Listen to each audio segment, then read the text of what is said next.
Students, हम लोग पढ़ रहे थे इंटरमॉलिक्यूलर फोर्सेस। इंटरमॉलिक्यूलर फोर्सेस की आज हम लोगों ने टाइप पढ़नी है हाइड्रोजन बॉन्डिंग।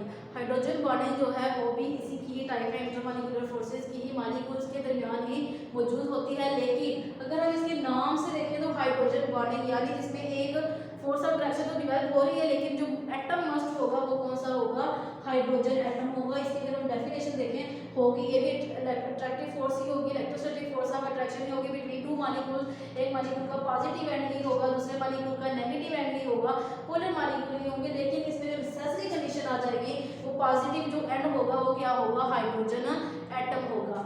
यानी attractive force between hydrogen atom of one molecule and electronegative atom of other molecule, तो उस इलेक्ट्रोस्टैटिक फोर्स ऑफ अट्रैक्शन को हम नाम दे देंगे हाइड्रोजन बॉन्डिंग का।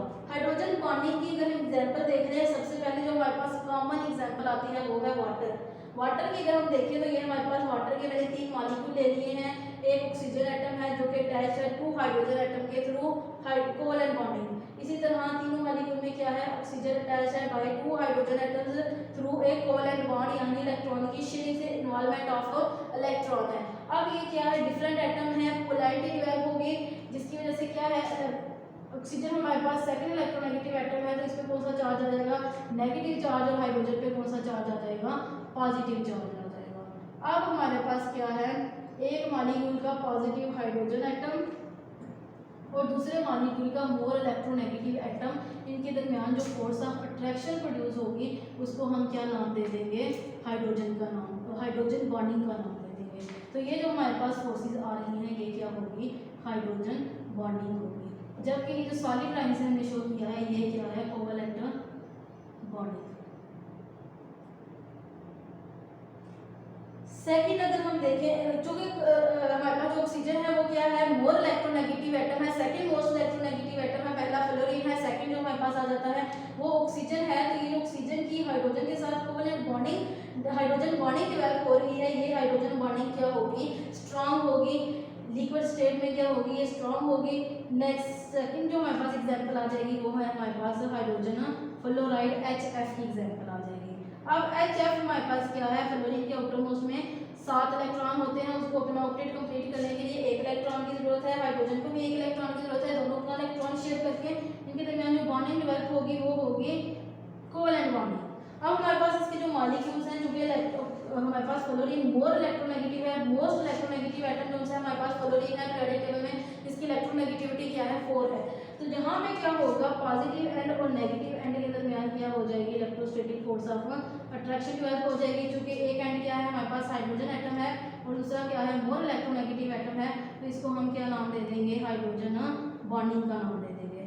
अब चूंकि ये मोर इलेक्ट्रोनेगेटिव हाइड्रोजन एटम के थ्रू हाइड्रोजन बॉन्डिंग डेवलप हो रही है, तो यहाँ पे क्या होगा, ये इनकी जो हाइड्रोजन बॉन्डिंग होगी ये बहुत ज़्यादा स्ट्रांग होगी, इतनी ज़्यादा स्ट्रांग होगी कि इसको लिक्विड से अगर हम कन्वर्ट कर दें गैसियस स्टेट में, गैसियस फॉर्म में कन्वर्ट कर दें, तब भी इसके दरमियान क्या करेगी, हाइड्रोजन बॉन्डिंग एग्जिस्ट करेगी, तब भी हाइड्रोजन बॉन्डिंग इसमें से खत्म नहीं होगी। जबकि अगर हम वाटर को हीट करें तो वाटर के हीट करने से क्या होगा, इसके दरमियान हीट की वजह से क्या करेगी, हीट एनर्जी प्रोवाइड करेगी, तो ये फोर्सेस को क्या करेगी, खत्म करना शुरू कर देगी, जिसकी वजह से ये क्या होगा, इनके दरमियान फोर्सेस खत्म हो जाएंगी। लेकिन HF फ्लोरीन क्योंकि मोस्ट इलेक्ट्रोनेगेटिव, मोर इलेक्ट्रोनेगेटिव है, मोस्ट इलेक्ट्रोनेगेटिव है, इलेक्ट्रोनेगेटिविटी ज़्यादा होने की वजह से स्ट्रॉन्ग हाइड्रोजन बॉन्डिंग डेवलप होगी, इतनी ज़्यादा स्ट्रॉन्ग होगी कि अगर हम इसको हीट करके गैसियस फॉर्म में कन्वर्ट करें तब भी इसके मॉलिक्यूल्स के दरमियान हाइड्रोजन बॉन्डिंग क्या रहेगी, मौजूद रहेगी।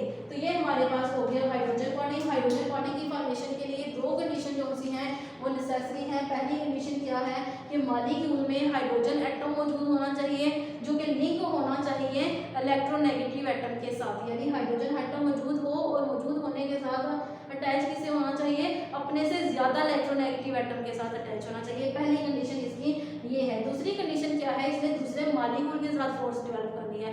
फोर्सेस किसके दरमियान मौजूद है, ये इंटरमॉलिक्यूलर फोर्सेस की है, तो मॉलिक्यूल्स के दरमियान एक मॉलिक्यूल में तो इलेक्ट्रोनेगेटिव एटम भी मौजूद है, हाइड्रोजन भी मौजूद है, लेकिन दूसरे मॉलिक्यूल में मोर इलेक्ट्रोनेगेटिव एटम जो सा है दूसरे मॉलिक्यूल में भी मौजूद होना नेसेसरी है, तब ही क्या होगा, दूसरा भी पोलर होगा।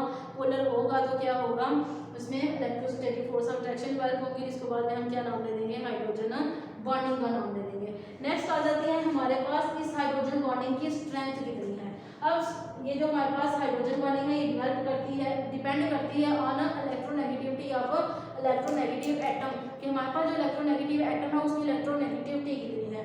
यहाँ पे अगर हम फ्लोरीन को देखें मोर इलेक्ट्रोनेगेटिव था, तो इसकी हाइड्रोजन बॉन्डिंग भी क्या थी, स्ट्रॉन्ग थी एज कम्पेयर टू वाटर की केस में ऑक्सीजन की इलेक्ट्रोनेगेटिविटी क्या थी, फ्लोरीन से कम थी। तो हम कह सकते हैं कि हाइड्रोजन बॉन्ड क्या है, एक वीक बॉन्ड है जिसकी एनर्जी जो सी है वो रेंज करती है 10 टू 45 किलो जूल पर मोल, यानी इस रेंज में उसकी एनर्जी जो सी है वो लाई करती है। अब कैसे, अगर हम पीरियोडिक टेबल में लेफ्ट टू राइट मूव करें तो लेफ्ट साइड में हमारे पास क्या है, इलेक्ट्रोनेगेटिविटी इंक्रीज करती है। तो लेफ्ट साइड में सबसे पहले हमारे पास ग्रुप 15 में आता है नाइट्रोजन, इसकी इलेक्ट्रोनेगेटिविटी क्या है, कम है। अगर इसकी हम एनर्जी देखें तो ये है हमारे पास 13 किलो। तो नाइट्रोजन हमारे पास क्या है, लेफ्ट साइड में मौजूद है, तो लेफ्ट साइड में इसकी इलेक्ट्रोनेगेटिविटी क्या है, कम है। इलेक्ट्रोनेगेटिविटी कम होने की वजह से ये जो हाइड्रोजन बॉन्डिंग डेवलप करेगा वो भी क्या होगी, वीक होगी, यानी उसकी एनर्जी क्या होगी, कम होगी, जो कि क्या होगी 13 किलो जूल पर मोल।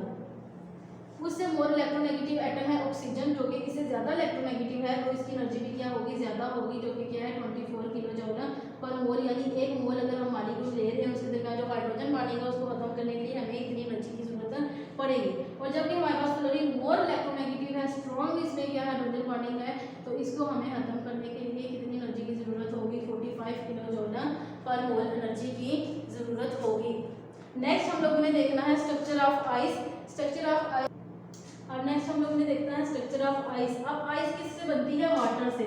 वाटर की हम फ्रीजिंग करवाएं तो उसे हमारे पास क्या होगी, आइस बनेगी। अब आइस का जो स्ट्रक्चर होता है वो केज लाइक होता है। अब उसमें जो एलिमेंट्स होते हैं वो किस फॉर्म में अरेंज होते हैं, केज की फॉर्म में, हेक्सागोनल फॉर्म में अरेंज होते हैं। अब हाइड्रोजन बॉन्डिंग क्या होती है वाटर में, अगर हम वाटर का स्ट्रक्चर देखें तो ये वाटर का क्या है स्ट्रक्चर है, जिसमें हाइड्रोक्सी ऑक्सीजन है और दो इसमें क्या है हाइड्रोजन मौजूद है जो अटैच है बाय कोवलेंट बॉन्डिंग। अब जब इसमें हाइड्रोजन बॉन्डिंग कौन सी है, इलेक्ट्रोनेगेटिव एटम है, सेकंड इलेक्ट्रोनेगेटिव एटम है, इसमें हाइड्रोजन बॉन्डिंग क्या होती है, स्ट्रांग होती है। तो ये हाइड्रोजन बॉन्डिंग क्या करती है, वाटर के मॉलिक्यूल को एक दूसरे के करीब आने से रोकती है, जिसकी वजह से आइस में फिर वाटर के जो मॉलिक्यूल्स हैं वो अरेंज हो जाते हैं इन हेक्सागोनल फॉर्म। इस तरह से अरेंज होते हैं कि इनके मॉलिक्यूल्स के दरमियान क्या होती हैं, स्पेसेस डेवलप होना शुरू हो जाती हैं।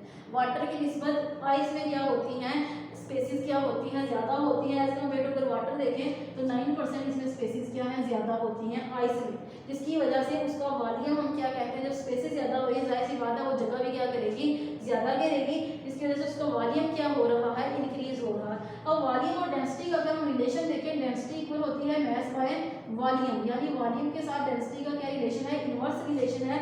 वॉल्यूम इंक्रीज हो रहा है तो आइस की जो डेंसिटी है वो क्या हो जाएगी, डिक्रीज हो जाएगी। यही वजह है कि आइस जो है वो फ्लॉट करती है on the surface of water. अगर आप लोग घरों में एग्जांपल भी देख लें, कूलर में जब बर्फ ऐड की जाती है तो वो क्या करती है, नीचे नहीं बैठ जाती बल्कि क्या करती है, ऊपर ही सरफेस पे क्या रहती है, तैरती है। जिसकी रीज़न क्या है, वाटर की निस्बत आइस की डेंसिटी क्या होती है, कम होती है, क्योंकि उसका वॉल्यूम क्या होता है, ज़्यादा होता है। नेक्स्ट हमारे पास आ जाता है हाइड्रोजन बॉन्डिंग का इफेक्ट क्या होता है।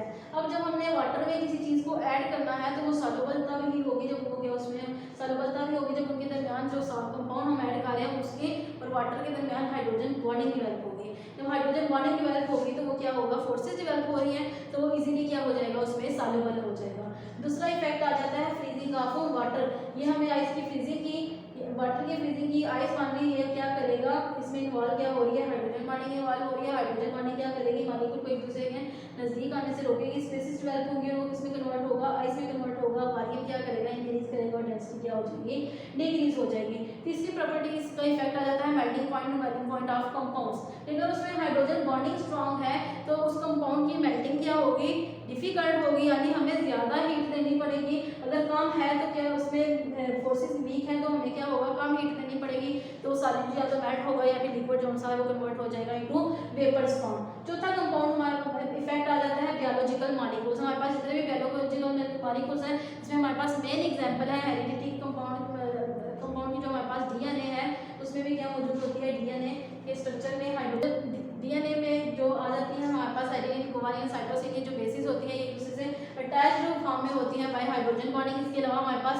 जो प्रोटीन के स्ट्रक्चर्स आ जाते हैं उसमें भी क्या होती है, हाइड्रोजन बॉन्डिंग डेवलप होती है। लास्ट हमारे पास आ जाता है cleansing action of soap and detergent, यानी हम जो वॉशिंग में यूज़ करते हैं उसमें हम बहुत सारा कैसे एक्शन होता है कि हमारे पास जो सोप और डिटर्जेंट होते हैं उसका एक एंड कौन सा है वो नॉन पोलर होता है और एक एंड क्या है पोलर होता है, यानी एक साइड पे चार्जेस डेवलप होंगे जबकि दूसरी साइड पे चार्जेस डेवलप नहीं होंगे। जो पोलर एंड होगा वो तो पोलर वाटर में सॉल्युबल हो जाएगा, ठीक है। पोलर जितना हिस्सा होगा सोप एंड डिटर्जेंट का वो वाटर में क्या हो जाएगा, सॉल्युबल हो जाएगा।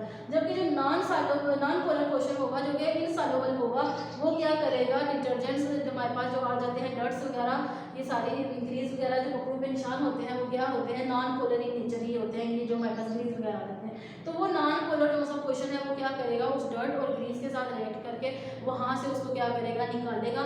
इस तरह हमारे पास जो सा है वो सोप्स एंड डिटर्जेंट्स क्या करते हैं, क्लींजिंग एक्शन परफॉर्म करते हैं। अब यहाँ पे हमारे पास क्या आ जाता है, वॉल्यूम हमने कहा इंक्रीज होता है। अब आपने एक कॉमन ऑब्जर्वेशन घर में की होगी कि अगर हम शीशे की बॉटल ले लें उसमें पानी डाल के फ्रीजर में हम रख दें उसको फ्रीज होने के लिए, तो वॉल्यूम चूँकि पहले कम था वाटर का, फिर 9% वॉल्यूम इंक्रीज होना है। जबकि जो हमारे पास बॉटल आ जाती है, हमारे पास शीशे की बॉटल्स वगैरह आ जाती हैं, उसकी कैपेसिटी नहीं होती कि वो एक्सपैंड कर सकें, तो एज अ रिजल्ट हमारे पास जो बॉटल होगी वो क्या हो जाएगी, ब्रस्ट हो जाएगी। जबकि जो हमारे पास प्लास्टिक के आ जाते हैं, प्लास्टिक चूँकि फ्लेक्सिबल होता है तो उसमें एज अगर हम करते हैं वाटर को फ्रीज करते हैं तो वॉल्यूम इंक्रीज करेगा, उसकी फ्लेक्सिबिलिटी की वजह से क्या आ जाएगा, उसमें कोई भी नुकसान नहीं होगा। लेकिन अगर आप ऑब्जर्व करें, अगर हम शीशे की कोई बॉटल वगैरह ले लें तो उसमें अगर हम पानी फ्रीज करें तो वॉल्यूम इंक्रीज होने की वजह से वो क्या एक्सपैंड जब करेगी तो वाटर क्या हो जाएगी, ब्रस्ट हो जाएगी।